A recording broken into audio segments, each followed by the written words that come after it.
Okay, this time I'm going to do a little case study just on setting up a campaign with Lead Impact.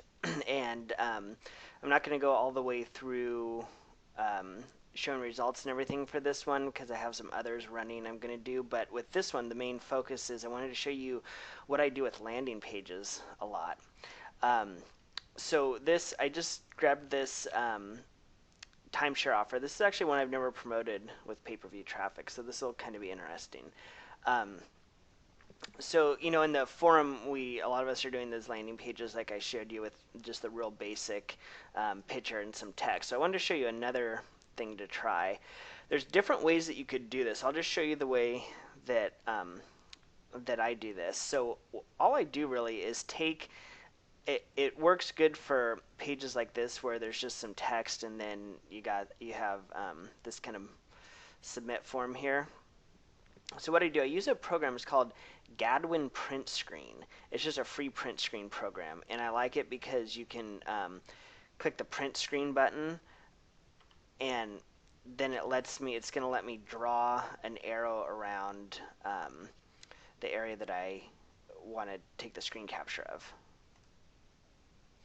So anyway, I think most of you will be able to figure out Gadwin, but if not, PM me and I can walk you through it or post a question in the forum. So I have it set up where I just press print screen.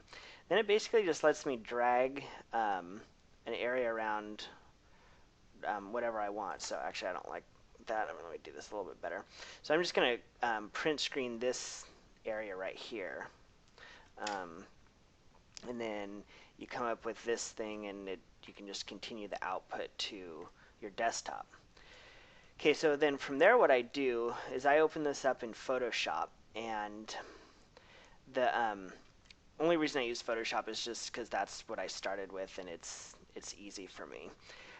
So you can use another image editor, I'm sure. But what I'm going to do is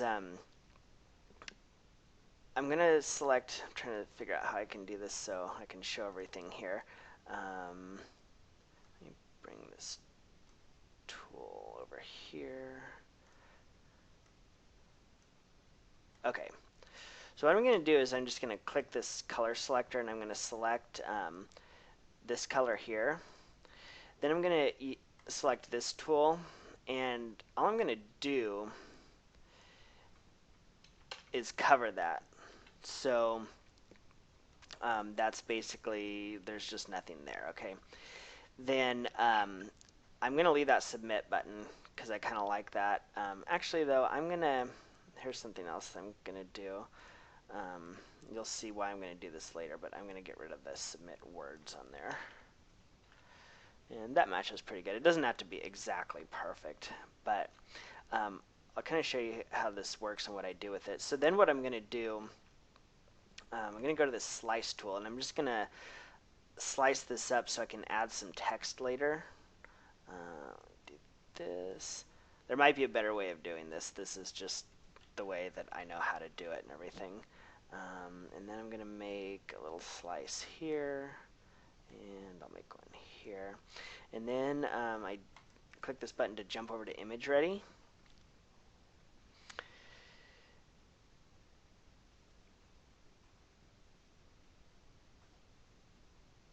This is going to take a second to load here. Okay, so now I'm in image ready, and what I'm going to do from here is basically just, you can't see this, but I'm clicking the view menu and then show slices. Okay, so you can see all the little slices we made. Then I select the slice select tool, and I'm going to, there's a little optimize thing here. I just make sure that anything with a picture is set to JPEG, and anything that's just like plain text, I just set it to GIF. It just saves file size. And this is not a super fancy way to do this. This, anyways, just what works for me again. So,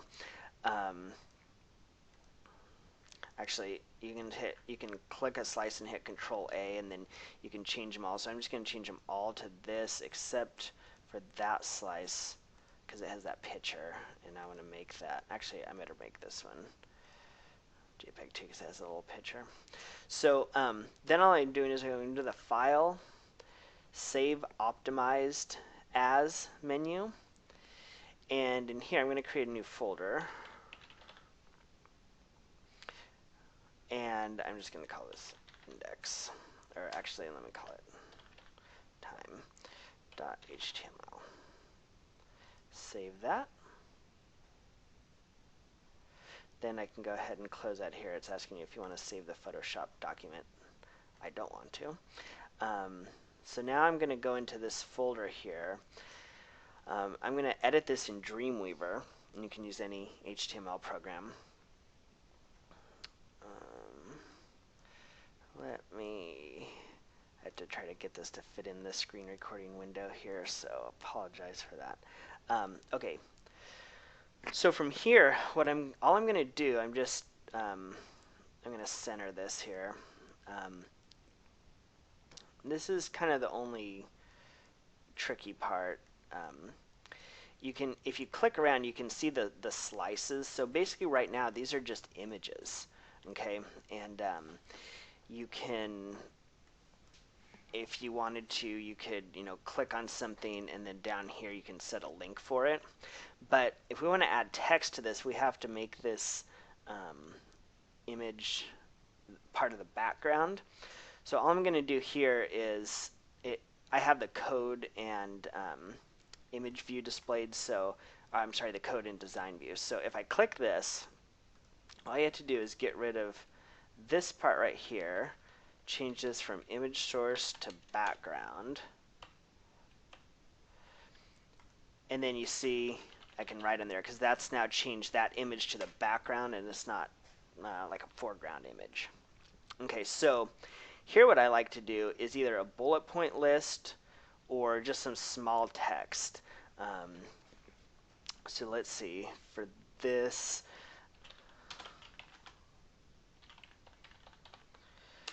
do a couple bullet points. I usually like to do like 3 or so. So let's say like get cash instantly.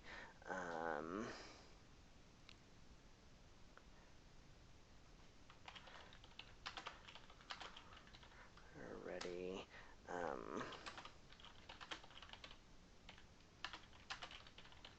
I like to add something like this, just how long it'll take him to fill out the form. And that's actually fairly truthful. I don't think it would take him much longer than that to fill out the form that you guys saw. I usually use Arial text. I'm just kind of partial to that. I'm going to make this a little bit bigger. 18 looks good. Maybe bold it. I'm going to make this unbold just so it all fits on a line there. That's pretty much it. Right here, I'm going to do the same thing up here. So I'm basically, like, if you were to look at it like this, I'm just erasing this whole thing and changing that to the background. And then right here, I'm just going to say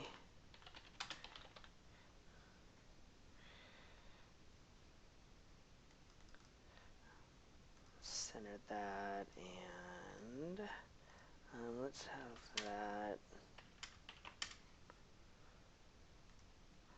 Okay, that's good. I'm going to make that link, let's see what color that would look. I kind of like to make my link color look a little bit annoying. That looks good. It just tends to stand out more. I do not try to make things look pretty at all. I'm going to go to page properties here. And then in the title, I'm just going to put, uh-oh, do not want that.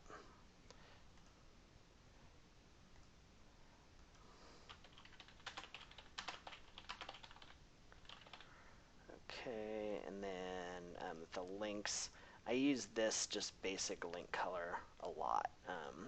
It tends to get a really good click-through rate, I think, because people are just so used to seeing that. So from here, I'm going to pause this a second. Okay, so I just got my Prosper code to stick in there, and then I'm going to highlight this text, put my link in there. What I do is I just link everything that's an image to, basically like everything that I can. So if you ever analyze that, you'll find people click in the weirdest places. So with a PPV landing page, it really doesn't matter how many links you have or anything. So I just make sure that's all linked. Save that. Okay, and now this is my actual live web page, and I want to show you kind of like why I do this. So you see this here, and it kind of looks like a, it looks pretty much like the offer page.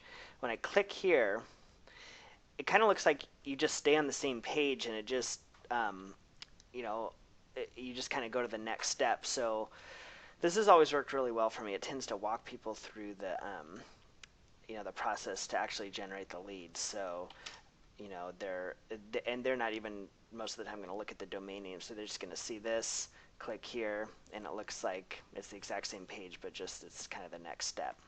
So that's why I did that. Now I'm going to go here and set up a campaign.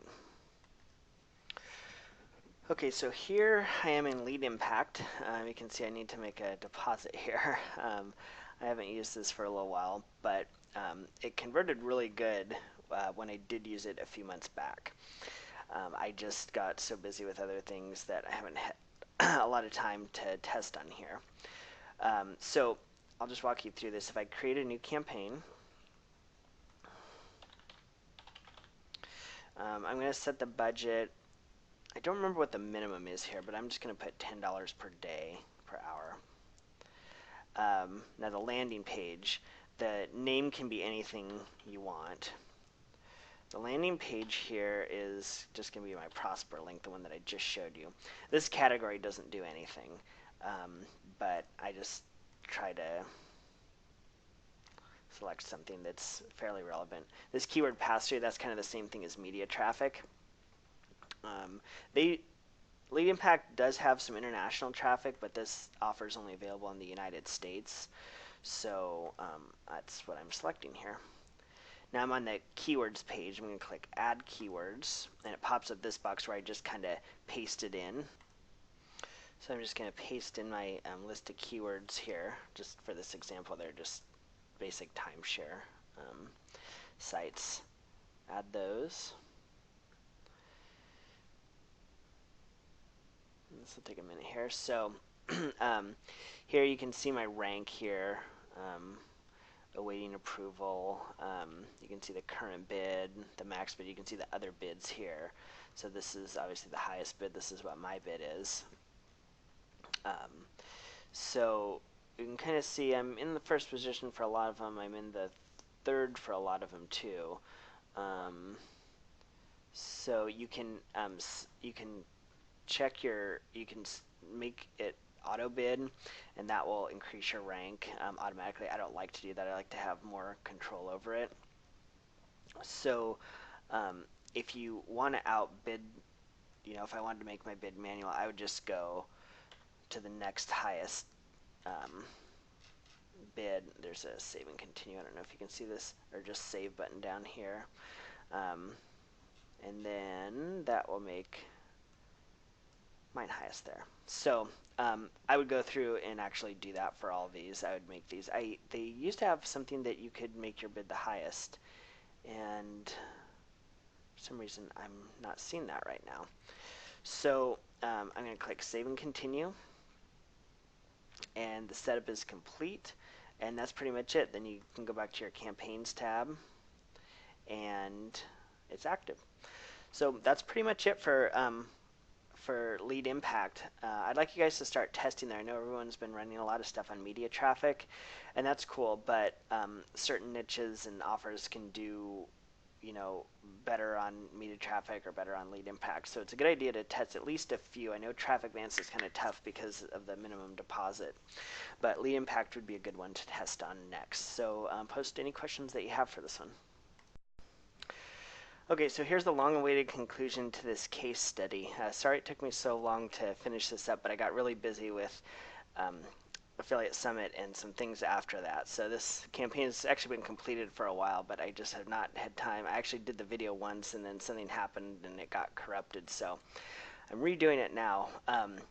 So anyway, I had been bidding on some quiz domains. I didn't see a lot of activity for those at first, and those kind of had higher click prices. And then I decided to add in some game type URL targets like GameSpot. If I was doing more of a test, I would probably drill down. I wouldn't just do these generic like GameStop. I would get into more like niche gaming sites and stuff.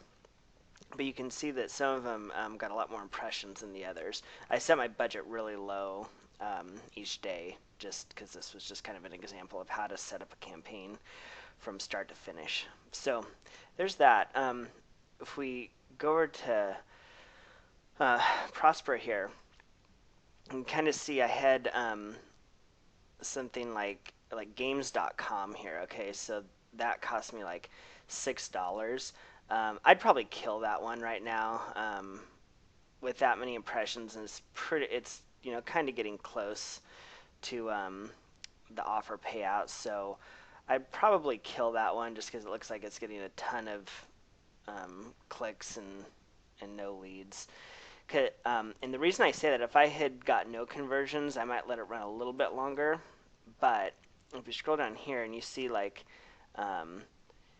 here for this one, Quiztron.com, I only had like 3 views and a lead here, and then no keyword here. I'm not sure why that didn't track exactly.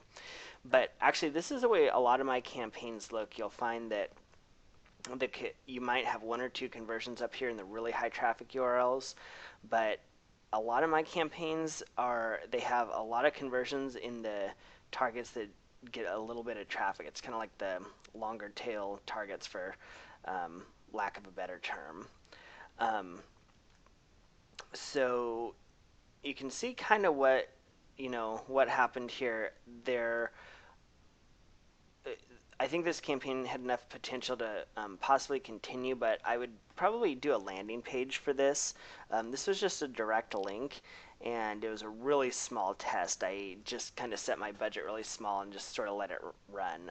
Again, the point of this case study was really just to show how to set up a campaign from beginning to end and kind of what to do with it after you started seeing conversions. So that's pretty much it for this case study. Let me know if you have any questions. In the coming months, I'm going to do a little bit longer case studies and kind of do an actual campaign. But again, this one was just really basic to kind of show one from start to the point where it was getting some conversions and what you would do from there.